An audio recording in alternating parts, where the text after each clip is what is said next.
প্রিয় দ্বিতীয় শ্রেণীর পরীক্ষার্থী বন্ধুরা, তোমাদের জন্য এই ভিডিওটিতে আমি আলোচনা করতে চলেছি দ্বিতীয় শ্রেণীর দ্বিতীয় পর্যায়ক্রমিক মূল্যায়নপত্র 2025, অর্থাৎ দ্বিতীয় শ্রেণীর স্বাস্থ্য ও শারীর শিক্ষা বিষয়ের প্রশ্নপত্র সম্পূর্ণ উত্তর সহ এই ভিডিওটিতে আলোচনা করতে চলেছি। প্রশ্নপত্রটি সিসি পদ্ধতি অনুসরণ করে তৈরি হয়েছে। পূর্ণমান 25, সময় 30 মিনিট। এখানে পরীক্ষার্থীর নাম, অর্থাৎ পরীক্ষার্থী বন্ধুরা তোমরা তোমাদের নাম লিখবে, বিদ্যালয়ের নামের জায়গায় তোমরা তোমাদের বিদ্যালয়ের নাম, ক্রমিক সংখ্যার জায়গায় তোমরা তোমাদের রোল নাম্বার লিখবে। প্রথমে আমরা দেখে নিচ্ছি এক দাগে কি বলেছে।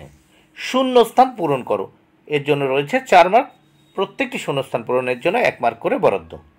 প্রথমে দেখে নেব, সকলের সনে করো যুক্ত হয়ে, শূন্যস্থানে সনে, করো হিংসা কলহ থেকে মুক্ত হয়ে, শূন্যস্থানে কলহ, করমুক্ত হয়ে শূন্যস্থানে মুক্ত, জয় হে জয় হে, দেখো জয় হে তব জয় হে, এখানে তব। তাহলে সকলের সনে কর যুক্ত হে, কর হিংসা কলহ থেকে মুক্ত হয়ে, করমুক্ত হে জয় হে তব জয় হে।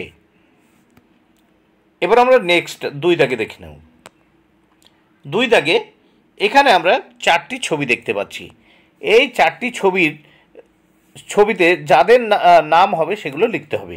এই ছবিগুলি কাদের, তাদের নামগুলো আমরা লিখব। তাহলে কি বলেছে, নিচের ছবিগুলির নিচে তাদের নাম লেখো, মানে যাদের ছবি দেখতে পাচ্ছি। এর জন্য রয়েছে কত, 4 মার্ক, প্রত্যেকটির জন্য 1 মার্ক করে বরাদ্দ। প্রথম ক দাগে এই ছবিটা আমরা দেখতে পাচ্ছি বিশ্বকবি রবীন্দ্রনাথ ঠাকুর, এখানে লিখে দিয়েছি রবীন্দ্রনাথ ঠাকুর। আর খ দাগের ছবিটা দেখতে পাচ্ছি স্বামী বিবেকানন্দ, দেখো এখানে স্বামী বিবেকানন্দ লিখেছি। গ দাগে দেখতে পাচ্ছি আমরা একজন খেলোয়াড়ের ছবি যার নাম কপিল দেব। আর ঘ দাগে দেখতে পাচ্ছি আমরা শচীন টেন্ডুলকরকে। তাহলে ক দাগে রয়েছে রবীন্দ্রনাথ ঠাকুরের ছবি, খ দাগে রয়েছে স্বামী বিবেকানন্দর ছবি, গ দাগে রয়েছে কপিল দেবের ছবি, ঘ দাগে রয়েছে শচীন টেন্ডুলকরের ছবি। এবার নেক্সট পেজ দেখে নেব। 3 দাগে কি বলেছে দেখে নেওয়া যাক। নিচের প্রশ্নগুলির উত্তর লেখো, একটি বাক্যে উত্তর লেখো। নিচের প্রশ্নগুলির উত্তর একটি বাক্যে লেখো। 3টে করতে হবে, 3 মার্ক, প্রত্যেকটির জন্য 1 মার্ক করে বরাদ্দ। প্রথম 3-এর ক, একটি বিনোদনমূলক খেলার নাম লেখো। উত্তর, একটি বিনোদনমূলক খেলার নাম হলো চোর ও পুলিশ অথবা রান্নাবাটি খেলা, যে কোনো একটা লিখবে। 3-এর খ, একজন মহিলা মনীষীর নাম লেখো। উত্তর, একজন মহিলা মনীষীর নাম মীরাবাই বা লক্ষ্মীবাই, যে কোনো একটা লিখবে।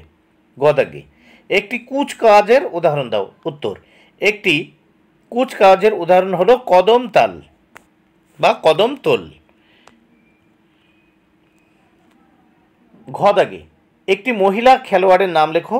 উত্তর, একজন মহিলা খেলোয়াড়ের নাম ঝুলন গোস্বামী। 4 দাগে নিচের প্রশ্নগুলির উত্তর লেখো, যে কোনো দুটি, এর জন্য রয়েছে 4 মার্ক, প্রত্যেকটি প্রশ্নের জন্য 2 মার্ক করে বরাদ্দ। প্রথম কি বলেছে দেখে নেওয়া যাক। উত্থিত পদ্মাসনের 2টি পদ্ধতি লেখো। 1, প্রথমে পদ্মাসনে বসতে হবে। 2, এবার 2 হাতের তালু দুপাশের উরুর উপর রাখতে হবে। খ দাগে সমাসনের 2টি উপকারিতা লেখো। উত্তর, 1, এই আসনটি মেরুদণ্ড ও হাতের পেশি দৃঢ় করে। 2, হাঁটু ও পায়ের পাতার নমনীয়তা বৃদ্ধি করে। গ দাগে তালাসনের 2টি উপকারিতা লেখো। উত্তর, 1, পায়ের পেশি দুর্বলতা দূর করে। 2, স্নায়বিক দুর্বলতা দূর করে। বন্ধুরা, ভিডিওটি ভালো লাগলে অবশ্যই লাইক, কমেন্ট, শেয়ার করো।